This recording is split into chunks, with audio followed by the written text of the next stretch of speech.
পর্যন্ত আমাদের এসে বসে মাহফিলকে সৌন্দর্যমণ্ডিত করার তৌফিক আল্লাহ দান করেছেন। উচ্চ আওয়াজে বলি আলহামদুলিল্লাহ। সাথে সাথে লাখো কোটি দরুদ ও সালাত ও সালাম বেশুমার হামদ এবং নাত সরকার দু আলম সৈয়দনা মুহাম্মদ রাসূলুল্লাহ তাআলা সাল্লাল্লাহু আলাইহি ওয়াসাল্লাম নূরানি কদম মুবারক। उच्च आवाज़ बोले अल्हम्दुलिल्लाह। उनकी बाद विश्व तमाम कामिल मुकम्मल वलिया गौस कुतुब अब्दल पीर मशाइख सह আমাদের আপন আপন পীরে মুর্শিদে বরহকের নুরানি কদমে কদমে লাখো কোটি সালাম আরজবাদ। আজকের মাহফিলের ছাত্রে মোহতরম, মেহমান আলা, औलाद रसूल, औलाद हसनैन, औलाद गौसुल आज़म मेज़बांडारी, औलाद यूसुफ सानी सैयदना मुर्शिदना गौसुल आज़म गुलामुर रहमान भवानी क़िबला आलमेर नुख्ता हज़रत शाह सूफ़ी सैयद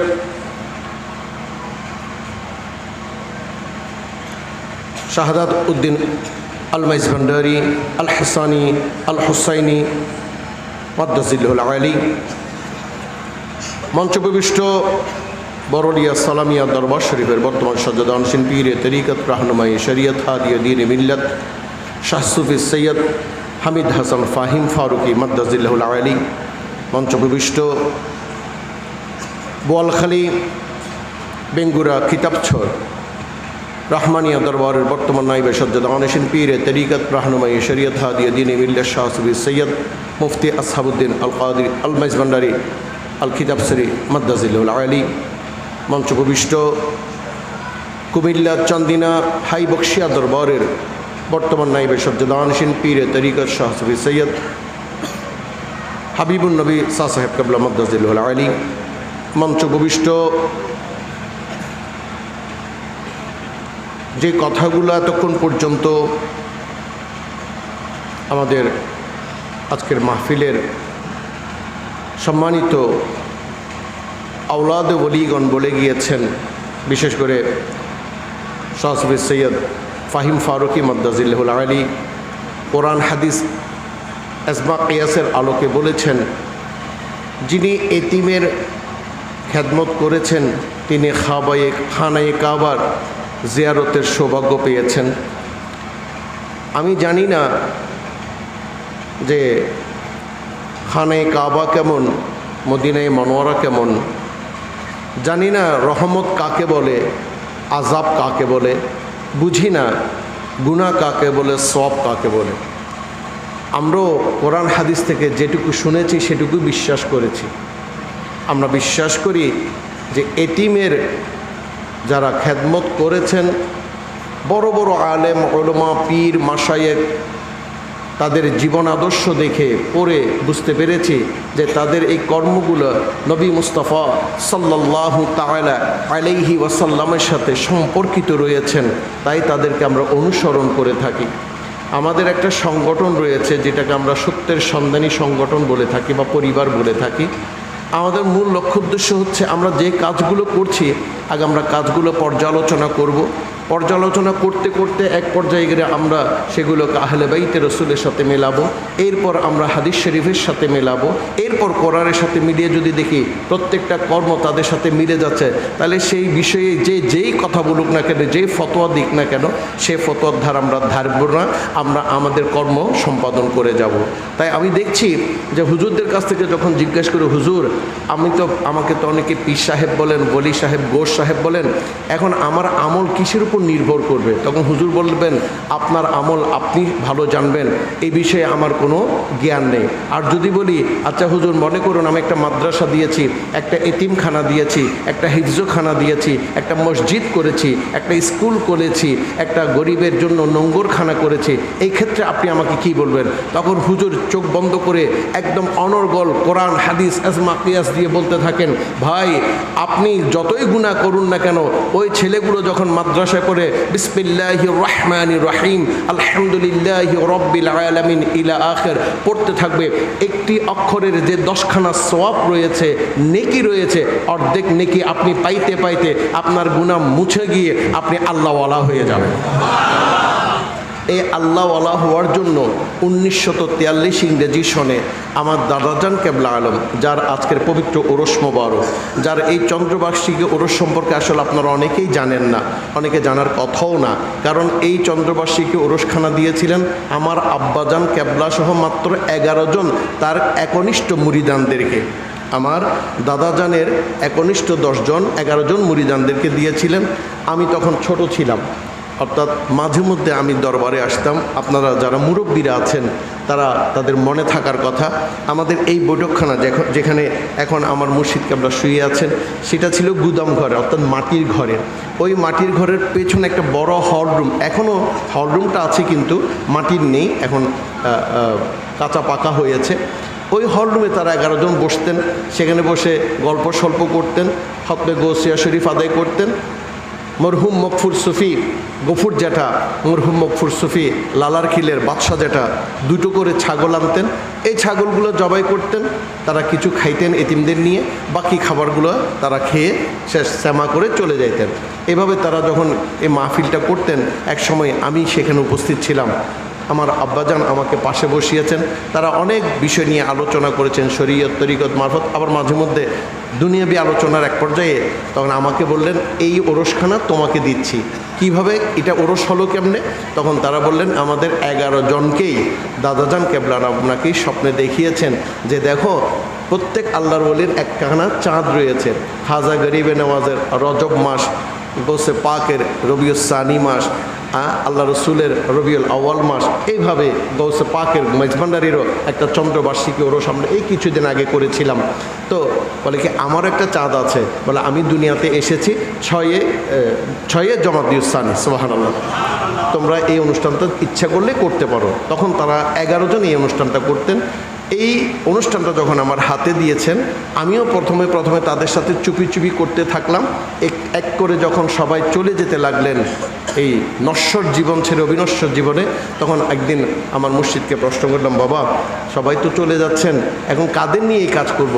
বলে আপনি আপনার মনের মতো করে মানুষ বেছে নিন। তখন বললাম, আমার তো সবাই মনের মতো হয়, কাউকে তো কখনো আমি ছোট ভাবতে পারি না। বলে তাহলে আপনার যা ইচ্ছা তাই করুন। বললাম তাহলে সংগঠন দিয়ে শুরু করি। তখনই এই সংগঠন দিয়ে আমরা এই মাহফিলটা শুরু করেছি। তাই আজ এই পর্যন্ত এসেছে আলহামদুলিল্লাহ রাব্বিল আলামিন। তো ওই দাদাজান কেবলা আলম 1943 ইংরেজি সনে যখন একটা দুর্ভিক্ষ হয়, যেটা আমাদের চিটাঙের ভাষায় বা আমাদের গ্রাম্য ভাষায় লাট বলা হয়, তখন মা বাবার ফেলে যাওয়া এতিম সন্তানদেরকে তিনি কুড়িয়ে এনে একটা বক্স ওয়াগন গাড়ি ছিলেন। বক্স ওয়াগন গাড়ি মানে কচ্ছপ গাড়ি, যা এখন খুব রেয়ার, দেখা যায় না তেমন একটা। তো ওই বক্স ওয়াগন গাড়ি নিয়ে তিনি বের হয়ে পড়েছিলেন। আপনারা যারা নিমক হারাম নন তারা অবশ্যই স্বীকার করবেন যে তখন আমার দাদাজান কেবলা গোলা দরজা খুলে দিয়েছিলেন, যার যত ইচ্ছা ধান নিয়ে যেতে পারো, তোমরা কেউ উপোস থাকতে পারবে না। তিনি ওই বক্স ওয়াগন গাড়ি নিয়ে যখন বের হলেন, এই এতিম ছেলেগুলোকে এক এক করে গাড়িতে তুলে তুলে এনে প্রায় তখনকার জমানায় প্রায় 150 জন ছেলেকে এনে এই হাইদগাঁও মুজাহিরুল ইসলাম এতিমখানা তৈরি করেছিলেন। তিনি সেখানে তাদেরকে খাওয়াচ্ছেন, পড়াচ্ছেন। এইভাবে করতে করতে তিনি মনে মনে ভাবছেন, পরের ছেলে, পরের মায়ের ছেলে, তাদেরকে যদি আমি মানুষ না করি, ফামান ইয়ামাল মিসকালা যাররাতিন খায়রান ইয়ারা ওয়া মান ইয়ামাল মিসকালা যাররাতিন শাররান ইয়ারা, কাল কিয়ামতের ময়দানে আমি আল্লাহকে কি জবাব দিব? এই আশায়, এই চিন্তা, এই ভয়ে, আল্লাহ এবং আল্লাহ রসুলের সামনে লজ্জিত হওয়ার ভয়ে তিনি এই মাঠের শেষ মাথা, অর্থাৎ পশ্চিম দিকে, যেখানে আমার বড় জ্যাঠাজান কেবলা বসতেন, একটা লম্বা করে মাদ্রাসা তৈরি করেছিলেন হাইদগাঁও মুজাহিরুল ইসলাম আলিম মাদ্রাসার। এই মাদ্রাসার 2 জনের প্রাক্তন হুজুর এখানে, একজন প্রাক্তন হুজুর বসে আছেন জনাব হযরতুল্লামা জনাবে মাওলানা আব্দুল করিম সাহেব কেবলা মদ্দাজিল্লুল আলী। তিনি দীর্ঘ 35 বছরে মাদ্রাসা খ্যাদমত করেছেন, এখন খ্যাদমত করে যাচ্ছেন আজকের মাহফিলের ওয়াজিন হযরতুল্লামা জনাবে মাওলানা হামিদ হাসান মাদ্দাজিল্লুল আলী, তারাও আজকে মঞ্চে আছেন। সম্মানিত হাজিরিন, এই মাদ্রাসা তিনি তৈরি করে গেছেন। এই মাদ্রাসাতে অনেক ছেলে পড়ালেখা করেছেন। 1943 ইংরেজি থেকে 2025 দীর্ঘ একটা সময়, এই সময়ে তিনি এতিমদের জন্য এতিমখানা তৈরি করেছিলেন।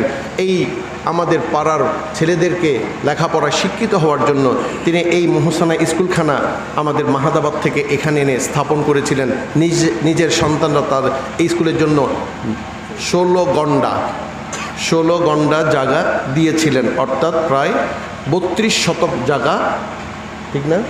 2 শতকে 1 গন্ডা, 32 শতক জায়গা তারা দিয়েছেন। আমার বড় যেটা হযরত আল্লামা শাহ সুফি সৈয়দ আরিফ বিল্লাহ সুলতানপুরি কেবলা কাবা রাদিয়াল্লাহু তাআলা আনহু এবং তার ছোট ভাই আমার মুর্শিদে বরহক শাহ সুফি সৈয়দ আবু মোহাম্মদ মুস্তাক বিল্লাহ কেবলা কাবা রাদিয়াল্লাহু তাআলা আনহু, তারা এই স্কুল প্রতিষ্ঠা করেছেন।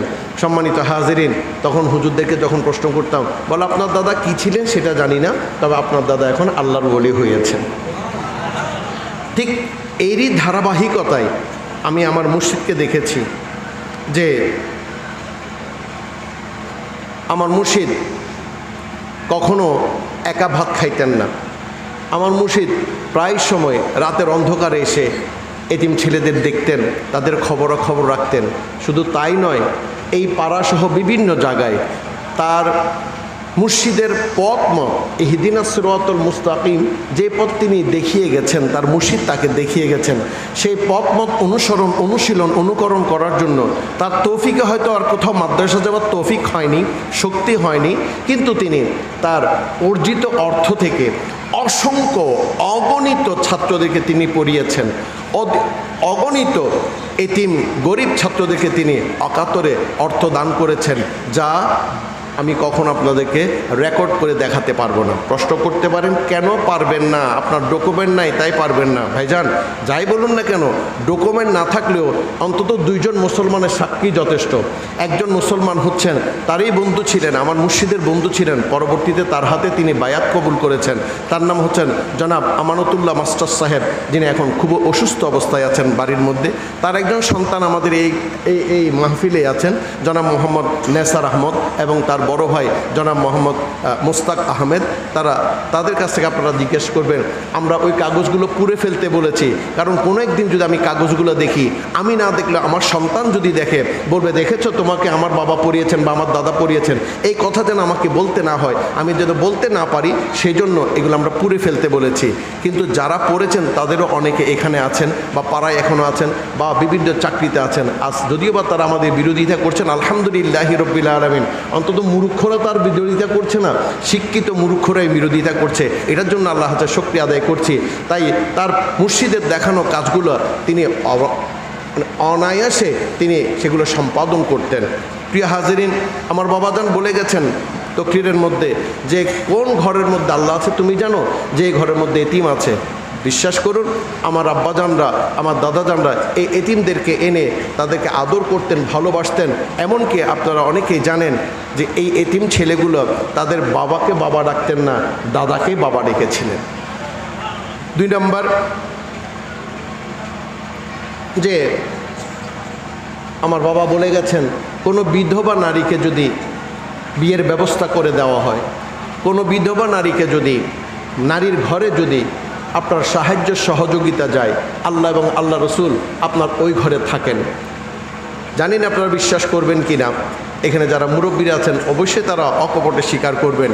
আমার দাদাজান কেবলা আলম প্রতি 11 রবি শরীফ, অর্থাৎ প্রতি চন্দ্র মাসের 10 তারিখ তিনি একটা মাহফিল করেন। পীরে নাপিদ দস্তগীর মাহবুবে সুবহানি পীরে লাসানে গৌস সামদানি আব্দুল কাদের জিলানি রাদিয়াল্লাহু তাআলা আনহুর মাসিক ওরস শরীফ করেন। তিনি গরু জবাই করে করতেন, ছাগল জবাই করে করতেন, মুরগি জবাই করে করতেন, মাছ কেটে করতেন। এমনকি তিনি তরকারি দিয়ে 3 রকমের এই ওরসখানা করে থাকেন। 3 চাঁদে 3 রকম। একটা চাঁদ আছে সেদিন শুধু সবজি দিয়ে হয়, একটা চাঁদ সেদিন শুধু মাছ দিয়ে হয়, বাকি 10 মাস তিনি মাংস দিয়ে এই ওরসখানা করেন। এখনও সেটা আলহামদুলিল্লাহি রাব্বিল আলামিন আমরা জারি রেখেছি, এখনও চলছে। এই 11 রবি শরীফে আমার দাদা জান, এই আমার ছেলে, তোর সাথে এই রহিমার বিয়ে দিয়ে দিলাম। ওই দিন তিনি একজন করে তার মুরিদানের সাথে তার মুরিদান মহিলার নেকার ব্যবস্থা করতেন। সুবহানাল্লাহ।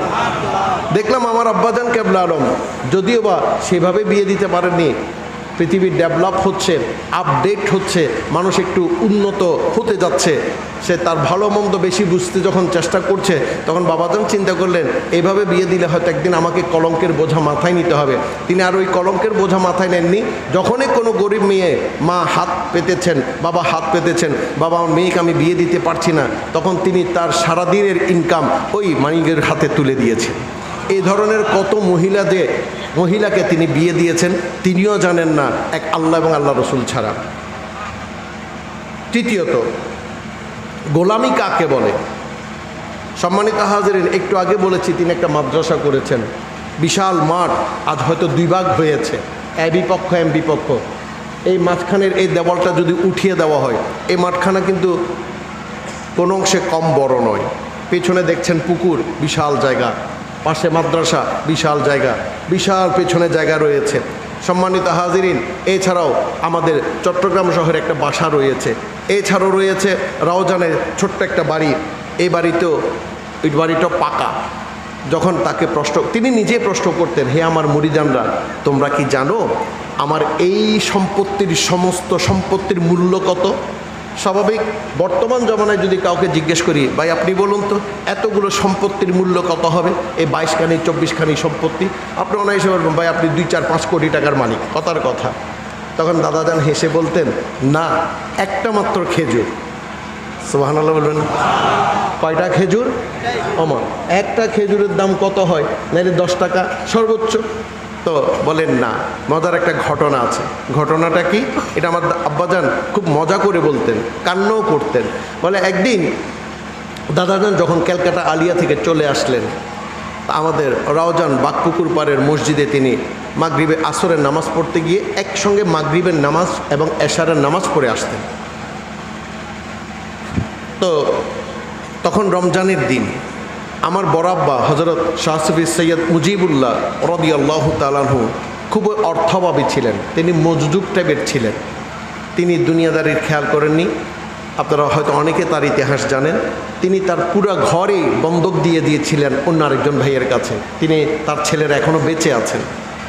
তো কোনো মতো তারা তাদেরকে থাকতে দিয়েছেন, অর্থাৎ চুল্লি ঘর সহ, তার রান্নাঘর সহ তিনি বন্ধক দিয়ে দেন।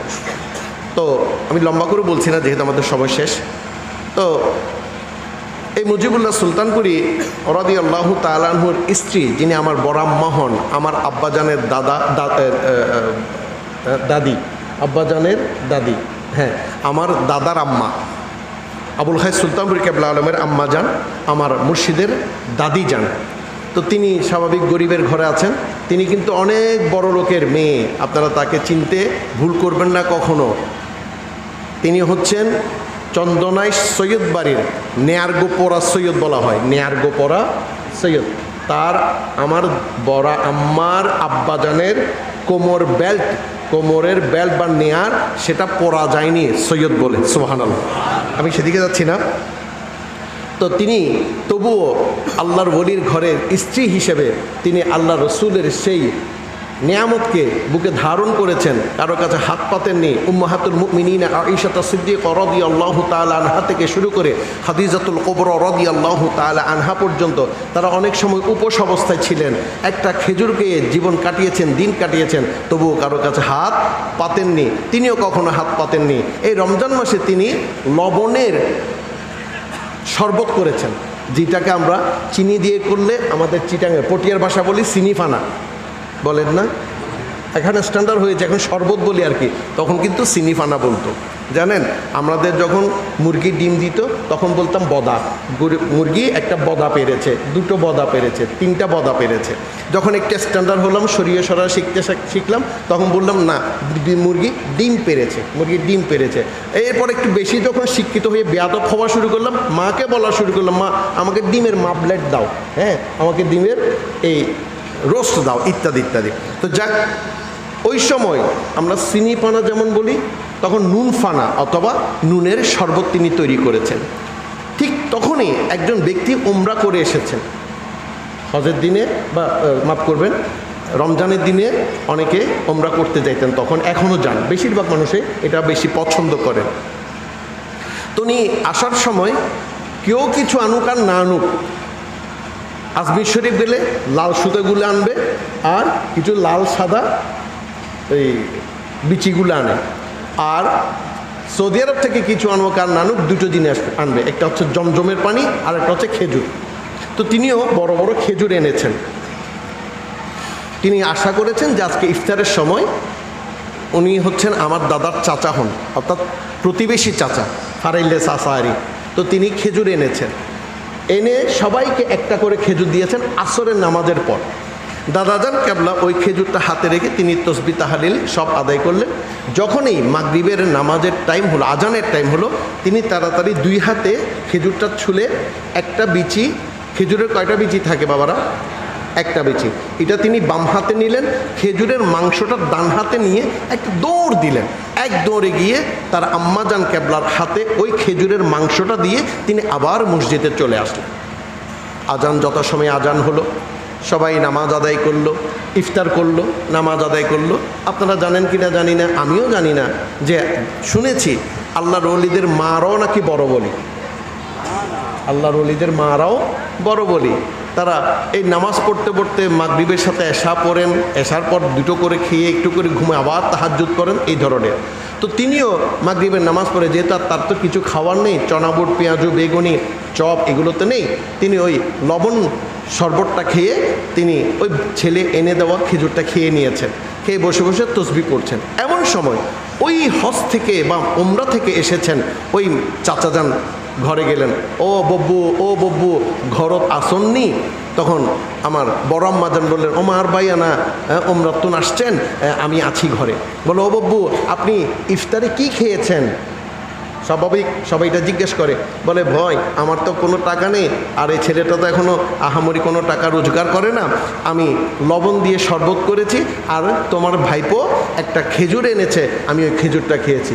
তখন ওই চাচা হঠাৎ করে, এগুলো হচ্ছে সব এটাকে কি বলবো, কুদরতি ইলাহি, কুদরতি ইলাহি, অথবা আপনি মোজাজা বা কেরামত যাই বলেন না কেন, শুধু শুধু এই কথাটা বলারও তো কোনো দরকার নাই, আর উনারও এত সিরিয়াস হওয়ার কোনো প্রয়োজন ছিল না। এটা আল্লাহ তাকে যে ওয়ারাফা'না লাকা যিকরাক, তার জিকিরটাকে জারি করার জন্য হয়তো এমন করেছেন, অথবা আরশ মহল্লাই আসন পেয়েছ, খোদারি ঝালওয়ায় ডুবে রয়েছ, আরশ মহল্লাই আসন পেয়েছ, খোদারি ঝালওয়ায় ডুবে রয়েছ, গৌসে ভান্ডারি লকব পেয়েছ, সুলতানপুরি লকব পেয়েছ, আলহামদুলিল্লাহ আলহামদুলিল্লাহ।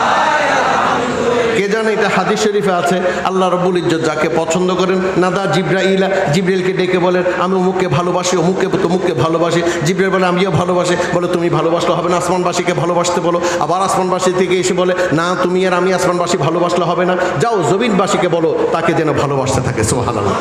হয়তো এটাও হতে পারে, আমি জানি না, যে যেভাবে নেবেন আপনারা কথাগুলো, কারণ আমার পীর আমার জন্য সর্বশ্রেষ্ঠ।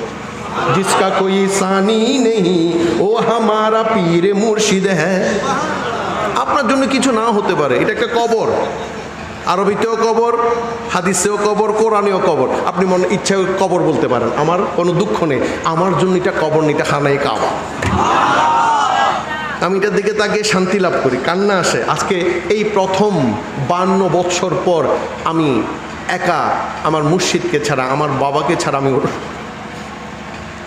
আপনাদেরকে নিয়ে আনন্দ করছি, কারণ আমার কোনো চিন্তা ছিল না। আসলে আমাকে কেউ কিছু বললে আমি এগুলো কানে তুলতাম না, যেটা আমার বাবা জানাচ্ছেন। আমি উড়াল চণ্ডী টাইপের মানুষ, এখন আমার ফুটবল খেলতে ভালো লাগে, এখন আমি ব্যাডমিন্টন কোর্ট করার জন্য বলেছি। আমরা কিছুদিন আগে সিদ্ধান্ত নিয়েছি মোটরসাইকেল নিয়ে কক্সবাজার বেড়াতে যাব, তখনও আমি জানতাম না আজকে আমাকে, আমি এতিম নই, কিন্তু আমার বয়স হয়েছে। এতিম বলা হয় কাকে, যে নাবালক অবস্থায় যদি মা বাবা মারা যায়। আমি বালেক নয়, আপনার সন্তান সন্ততিও আছে আলহামদুলিল্লাহ, কিন্তু কেন জানি মনে হচ্ছে আমার চাইতে বড় এতিম মনে পৃথিবীতে আর কেউ নেই। এমন কেন মনে হচ্ছে ঠিক বুঝে উঠতে পারছি না। আমি সেদিকেও যাব না, ইমোশনাল হওয়ার দরকার নেই। তো এই উনি বললেন, বোন বুবু, আমি তো তোমার ছেলেকে একটা মাত্র খেজুর দিয়েছি, সে দুটো খেজুর কোত্থেকে পেল? তখন আমার বড় আম্মা জান আমার আব্বাজান কেবলার দাদি যান, তিনি সঙ্গে সঙ্গে সিজদায় পড়ে গেলেন। সিজদায় পড়ে শুধু একটা কথাই বলতে লাগলেন, আল্লাহ, এটা কিভাবে সম্ভব? একজন ওলির ঘরে কেমনে চোর হয়? আল্লাহ, সত্যি যদি মুজিবুল্লাহর ঘরে আবুল খায়ের চোর হয়ে থাকে, এই মুহূর্তে তার জান তুমি কবজ করে নিয়ে আনো। এই দোয়া করে করে তিনি কান্না করতে করতে, নাকি আমি তো চোখে দেখিনি, তিনি জায়নামাজ ভিজিয়ে ফেলেছেন, কারণ এশা পর্যন্ত লং টাইম। এরপর আমাদের একটা এখনও বদভ্যাসটা আছে, এখনও আছে, সেটা হচ্ছে এখানে একটু লজ্জা পাই, কিন্তু বাসা কেন লজ্জা পেতাম না জানি না, এখানে করি না, কিন্তু এই গেট থেকে আমি চিৎকার করে করে যাই, আম্মা আম্মা আম্মা কই। যখন বিয়ে করিনি তখন, এখন কিন্তু আম্মা ডাকে আবার নিজের মেয়েকে। এই জন্য আমার কাছ থেকে ক্ষমা চেয়েছি, মারে আপনি কি কোনো কষ্ট পান? আমি সাউদাকে সাফাকে মা মা করে রাখি, আমার মা বলেছেন না, তখন থেকে একটু বড় করে রাখি, কিন্তু তবুও আমার মা ঢুকে মাত্র মাকে খুঁজি, আমার আম্মা কই। আব্বার চাইতে মাকে বেশি খুঁজতাম। তো এটা আমাদের অবদ্ধ বয়স। আমার দাদাও নাকি সেটা করতেন, আমার বাবাকেও করতে দেখেছি। তিনি এখান থেকে মা রে, এর মাদাবাদের কেউ আছেন, একটা হাত তুলেন তো, বয়স হয়েছে এমন 20, 25, 30 বছর। আমার এলে কেউ নেই না। এইখানে এটাকে বলা হয় সর্দার পাড়া, অবদিয়ার পাড়া হয়ে যায়। আসলে মূলত হচ্ছে সর্দার পাড়া। এখানে একজন বুবু থাকতেন আমার আব্বা জানেন, ওনার নাম ছিল বদিয়ার মহব্বু। মনে আছে না কি হতে? বদিয়ার মহব্বত।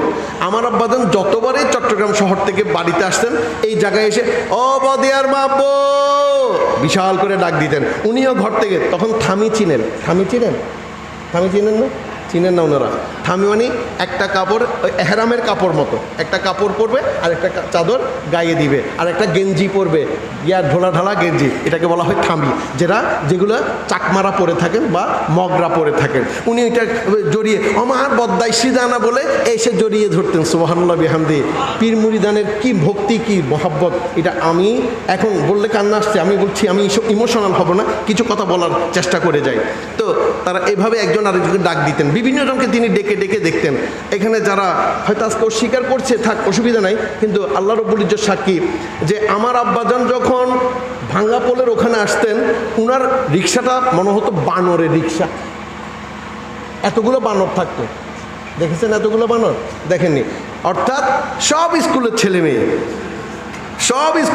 মেয়ে তিনি ডেকে ডেকে রিক্সায় তুলতেন, কোলে বসাতেন, এই রানে কাঁধে, পেছনে, সব জায়গায় বসে পুরো রিক্সাটা, উনি একজন মাঝখানে, পুরো রিক্সাটাই এই ছোট ছোট ছেলে মেয়েগুলোকে স্কুলে এনে তিনি নামিয়ে দিতেন। সম্মানিত